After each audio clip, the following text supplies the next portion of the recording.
Welcome to the bold analysis. In the 1970s all the way to 1986, Cardinal Sin in Philippines, when he realized that the president of President Ferdinand Marcos was actually violating human rights by imposing the dictatorship rule in Philippines, he stood firm and led the Catholic fraternity, and the Catholics took the center stage. They became witnesses of corruption, fraud, and even murder by the regime.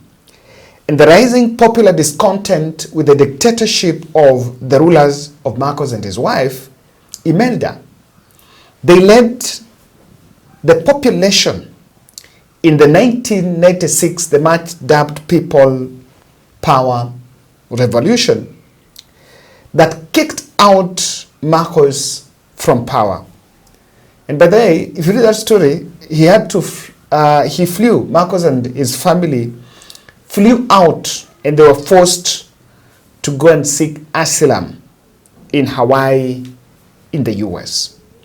Now that revolution was led by church. People's Power Revolution in 1986.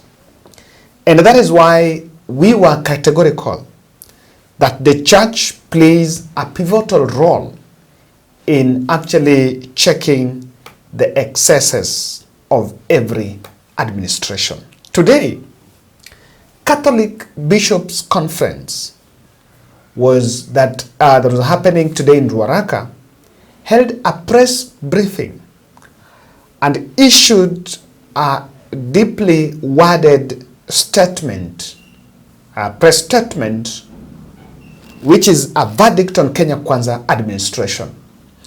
And immediately after that speech, I saw William Ruto's lieutenants coming out, guns blazing, and even raiding those bishops for rather what they say is double-speak. But I want us to listen to the presser by the Catholic bishops. The elected leaders have been mandated to fulfill roles conferred to them by the Constitution. They are among the highest paid legislators in the world. We are troubled by their heightened insensitivity and irresponsibility in carrying out their tasks, allowing themselves to be captured and compromised in corrupt deals. Corruption may not always involve financial benefits, but the unjust use of position and authority or abuse of office.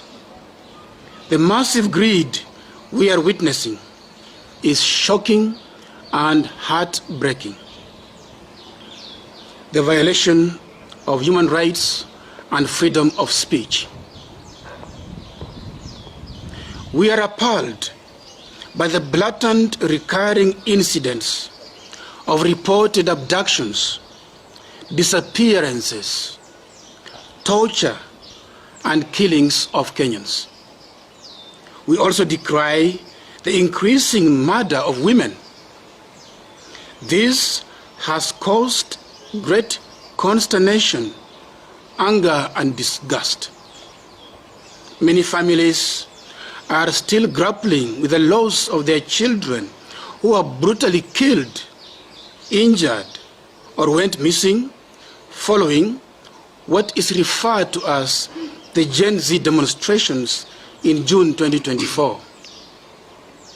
Many of these victims had raised concerns about rampant corruption within and outside the government. Who is abducting these people? And is the government unable to stop these abductions and killings? The government must protect the life of every human person in Kenya, as stipulated in our Constitution of the Republic of Kenya, Article 26. The government must take the lead in following the law, which the leadership took an oath to uphold and defend at all times. Culture of lies, NHIF, unkept promises, and misplaced priorities. The culture of lies is swiftly replacing the integrity and respect that Kenyans deserve. Basically, it seems that truth does not exist, and if it does, it's only what the government says. Unfortunately, it seems that the Kenyans have helplessly tolerated the lies told to them constantly by politicians. Kenyans must learn not to applaud or validate the lies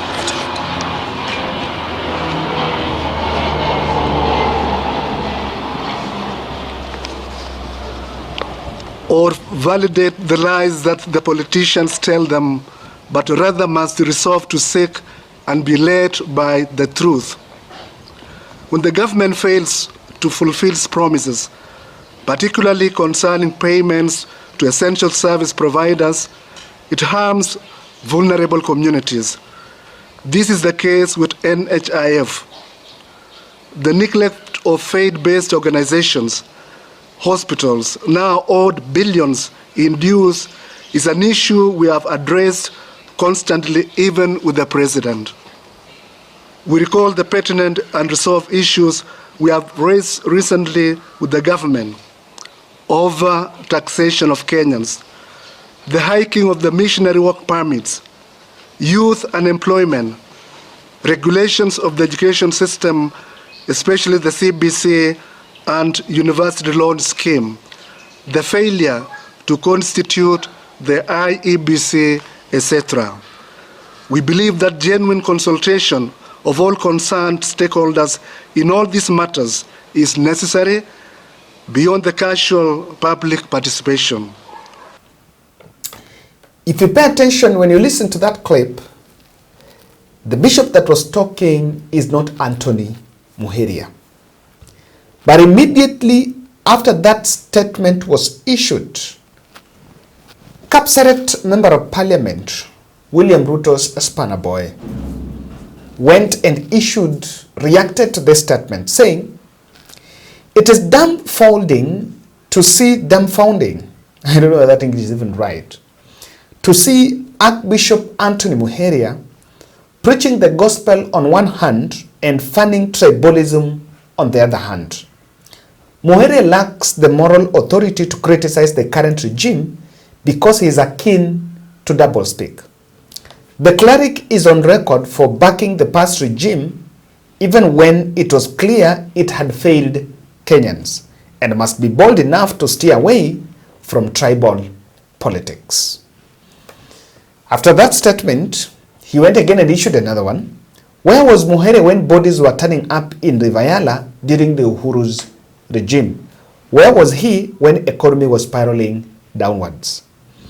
I would want to ask I cannot ask Sudi, but I want us to interrogate and say, from the statement by the Catholic bishops, has it been issued because of tribalism? Number one, you need to be, I paid a very close attention and I realized that Oscar Sudi is picking Anthony Muheria. He's picking a fight with Anthony Muheria because he wants to propagate the tribal narrative. Anthony Muheria is based in Nyeri. So they recently hounded out of office Rigathi Gachagua, and Rigathi Gachagua comes from Nyeri. So strategically, even Anthony Muheria did not issue a statement. He did not speak in that press briefing. I have all the 12-minute press briefing. Anthony Muheria did not speak there. But Oscar Sudi categorically picked Muheria because he wanted to propagate a narrative that the bishops are just speaking because Muheria comes from Nyeri.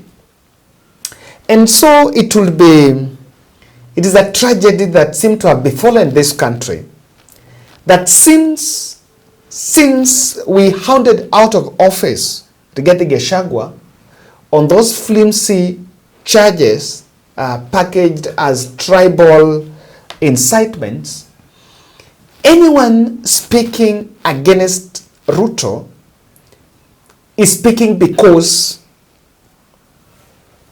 speaking against Ruto is funding tribalism. Because to my end, what the bishops have raised some very pertinent issues. They're asking about the work permits for missionaries. Apart from the work permits, they are also asking about the payment for the pending bills for faith-based health institutions in the wake of the SHA and the SHIF mess. They're talking about abductions. They're talking about the term extension that was actually being floated by Cherogay. So I don't know, those are matters, those are things that everyone is talking about. Even mainstream media is talking about those issues. Now, that is the national discourse. I may not have the lens, but probably I think that skewed narrative by Sudi is intentionally cooking it so that he can run a narrative of tribalism. And I think we said, now that we impeach together, so the country cannot move on, because if you say something, you will be told it is tribalism. Now, I saw this tweet by Onyango Okello Olo. This is, and I think when I looked at it, I realized now this is what Sudi is dragging. Dear President William Ruto, he said it immediately after Sudi's statement. Dear President William Ruto, when will you stop? When will you stop blaming Uhuru Kenyatta for your failed governance? When will you stop linking anyone against a regime to Uhuru Kenyatta? 2 years into power, and you're still blaming it on Uhuru. Is it because Uhuru is easy to blame? How bad did Uhuru destroy your ego as a man? It is now clear that you are the one who sent Gachagua to insult Uhuru. Lucky enough, he's not here to help you do it. There is no president, current or former, that was as noble as the son of Jomo. Leave him alone. Face your problems like a man. Disgusting. It is very disgusting. It is very disgusting. I think you give it to him. The intention of Oscar Sudi, by dragging Uhuru in it, is to create that comparison. And like Onyango Kelolo is asking, when will you stop blaming Uhuru Kenyatta? But I want to tell you why Uhuru Kenyatta's name is being dragged. And I think Kenya Kwanza asked the former president to keep off. Uhuru Kenyatta kept off. Is never making comments. I can't even remember when last the former president made a public pronouncement about Kenya Kwanza administration. The son of Jomo decided to go quiet and live his peaceful life. But there is a renewed push. Remember, what the Catholic bishops are doing is not new. It is not new. The evangelists, pastors, even Teresa Warimo the other day was telling the president that everything, they have to go home. So it is not something new. This is something that has been said over and over again. The Catholic bishops are just adding their voices in it. But why is the Oscar Sudi and the team raiding them? I will sing some other story here, that some of them were locked up in our city hotel after such a statement because they were being trailed. But of course, I know those are just smear narratives that do not hold. But why is William Ruto's circle dragging Uhuru Kenyatta in their current political mess? I need to say this. And before I actually explain this, I need to debunk a narrative. There is this narrative that I've been saying for so long, that Ruto came to fix Uhuru mess. That is not it. And you will understand that here. Before we explain why Uhuru's name is being dragged in the mud, I want to humbly request you to subscribe to our channel, click notification bell, and like our videos. Thank you very much for your support. We are on our way to 100,000 subscribers. Before to figure 100,000 subscribers, we need like 9,000. 9,000? 9,200, 9,800. So just subscribe, check the subscription button. It is the red button down there. Just confirm. If you're not subscribed, just click that subscription button and you shall have subscribed, so that when we publish more videos, which we try to do more quality and factual, fact-checked videos, you will not miss any of our episodes. And thank you very much for supporting us. These are the 4 reasons. This is, to my observation, this is what I am seeing. Today, there was a story that Kalonzo Musyoka and the former Deputy President Rigathi Gachagua have set up a team to work on a coalition agreement that will be formed towards 2027, with report that Rigathi Gachagua is either shopping or could be in the process of registering a Mount Kenya, a domiciled political party.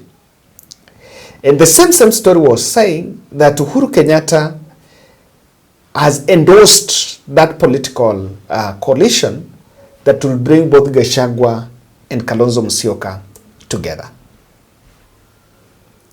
Now, this is the report. After the Rigathi impeachment, I know there is a little bit of some confusion. And I don't want to call it confusion. Let me call it, in terms of change of allegiance, centers of power. One MP, some MPs are saying they will wait for what Uhuru Kenyatta will say.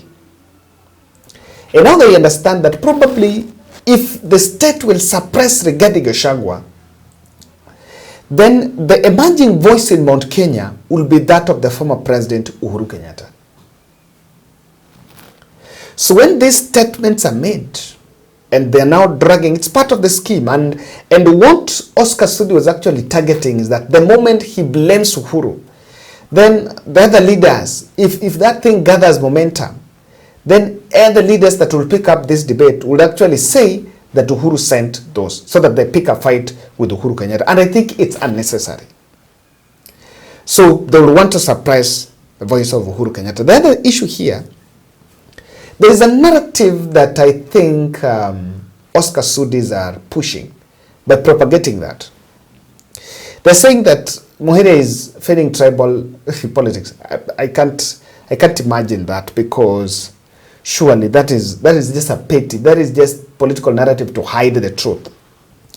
But there is a narrative that is being pushed that those who criticize government are actually targeting Ruto's head. It is true Ruto is the leader of the government, but we are not saying that we are going for Ruto's head. What we are saying here is, because he is the custodian, the principal custodian of the policies and the plans of the government, there is nothing wrong when we ask about abductions, when we ask about the SHA that is working. It is in the interest of the citizens. It is not in the interest of the president. President hizi SHA hizi mwafect. Yeah, kona very good comprehensive cover. So the narrative is that someone is targeting Ruto, and this Oscar Sudi, they must be told that is not the thing. The point is the country must debate and that be allowed to ask questions.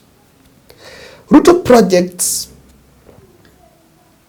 and Sudi wants the population to believe and think that the things that bishops are raising against President Ruto are things that probably they are the things that were done by under Uhuru regime, and so they should not be questioned. So I want to ask Sudi, if people were being found in Rivayala during Uhuru regime, it was not cool. And I want to agree with Sudi. It is not cool. But does that give permission for Ruto administration to abduct people because Uhuru was doing it? Because under Uhuru regime it was there. Remember, there are things that are not political rights of the people. They are not privileges that administration, that every government can do. These are the rights in the Constitution. And so it is a constitutional right for freedom of worship, freedom of association, freedom of expression. So while people want to think, like Sudi want us to think that it is the privilege of the president to protect the people, no. It is not a personal privilege. It is in the chapter 4 on the human rights. So I think I agree with what Okello is saying there. We can wage a war here, but let us leave Uhuru out of this. Thank you. Now, before I finish, one of our pastors here, Pastor Simon Matere, has been nominated for Tukuza Awards as Inspirational Preacher of the Year. So this is the banner you've been seeing in this podcast. We are requesting you to vote and support ourselves, our own. We really want to scoop that award. So the link is in the description space and also in the first comment. You can create the link and you can vote. The voting is only going to cost around 10 shillings. So you can vote and support Pastor Simon Matere as the Inspirational Preacher of the Year under Tukuza Awards. Thank you.